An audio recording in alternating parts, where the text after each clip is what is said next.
Bonjour tout le monde, bonjour tous les participants. Comme l'a si bien montré l'affiche chez Cheikh Gueye, représentant de la jeunesse kairoise à travers le Conseil communal de la jeunesse, qui va vous faire une brève présentation sur la situation de la côte, mais aussi du cas Kayar. Donc je vais d'abord commencer par vous parler de l'avancée de la mer qu'on a pu noter durant ces années.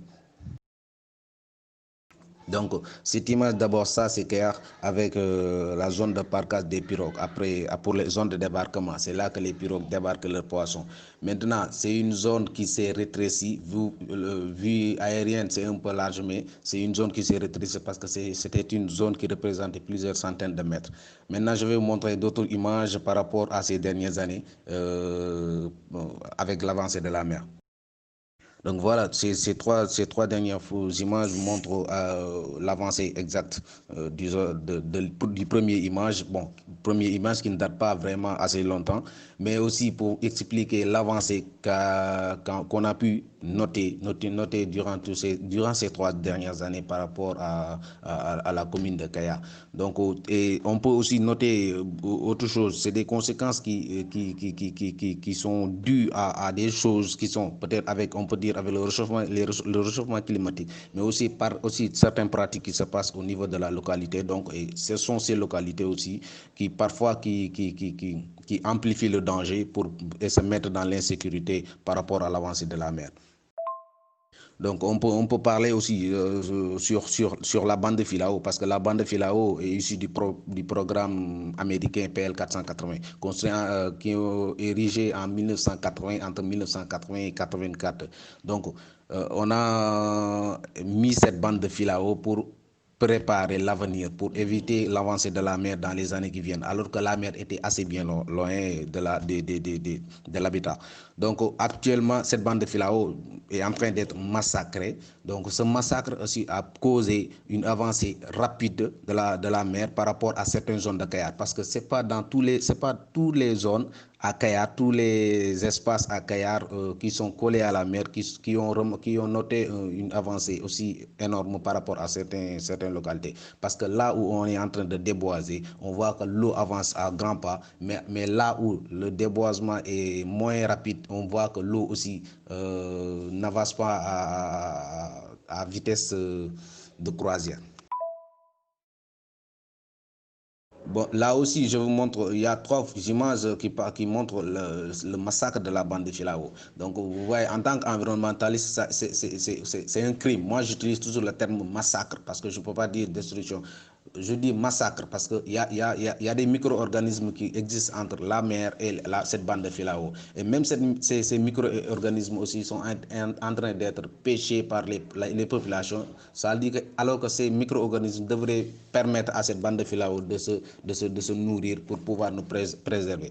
Il faut noter aussi que cette bande de Filao, on l'a installée à Kayar pour protéger la population. C'est-à-dire que pour lutter contre l'insécurité face à l'avancée de la mer. Maintenant, si nous-mêmes que cette bande devrait protéger, on est en train d'agresser cette bande de Filao, ça veut dire que nous mettons de façon directe ou indirecte face au danger qu'est l'avancée de la mer. Alors que cette bande de Filao nous protège en amont et en aval. Ça nous protège en amont avec l'avancée de la mer, mais ça nous protège aussi en aval par rapport à l'agriculture. Parce que Kayar aussi, on dit Kayar une zone de pêche, mais il ne faut pas oublier que aussi Kayar est une zone d'agriculture, de maraîchage, d'horticulture, parce qu'il produit plus de 80 000 tonnes de pommes de terre par an. Donc c'est une zone intéressante. Et sans parler du marché de Kër Abdoundoye avec les légumes, on peut dire, si ce n'est pas le premier marché de légumes au Sénégal, c'est le deuxième.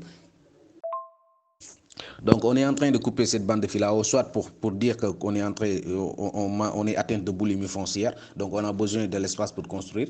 Donc on ne peut pas construire là où le danger va arriver juste pour quelques années. Donc il faut aussi noter qu'il y a aussi une partie, l'autre partie, le partie nord.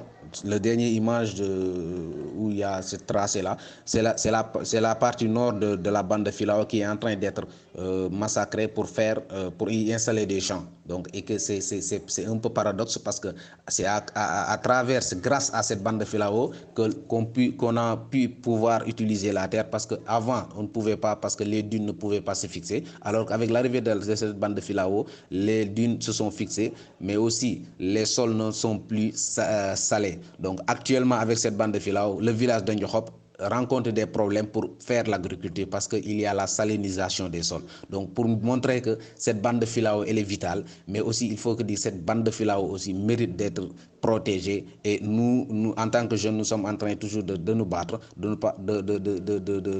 dire, de nous faire entendre pour qu'on puisse protéger, parce que Kayar était entouré du nord, l'est et du sud par la forêt, par une bande de filao, et de l'ouest par la mer. Donc Kayar était entouré de bandes de filao. Donc, mais actuellement, il n'y a que le nord et le sud qui restent.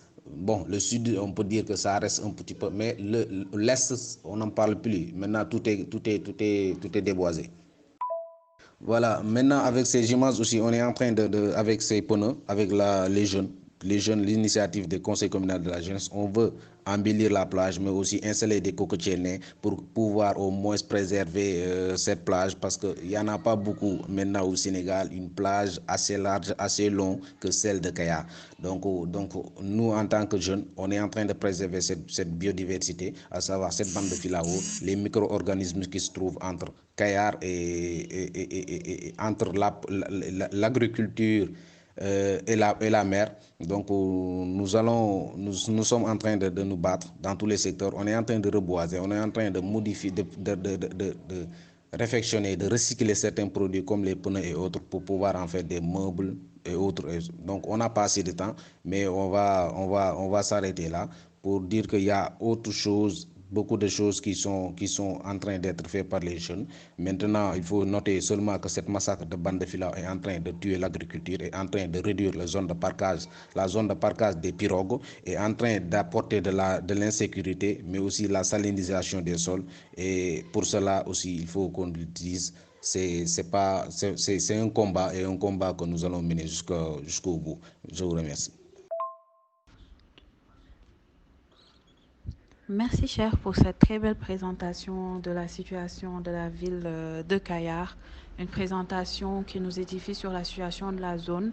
J'espère que tous les environnementalistes ont apprécié ta présentation. En tout cas, moi, j'ai été ravie de t'avoir comme invité. On se retrouve dans un instant pour la suite du programme du sommet climat SN Climate Summit 2020.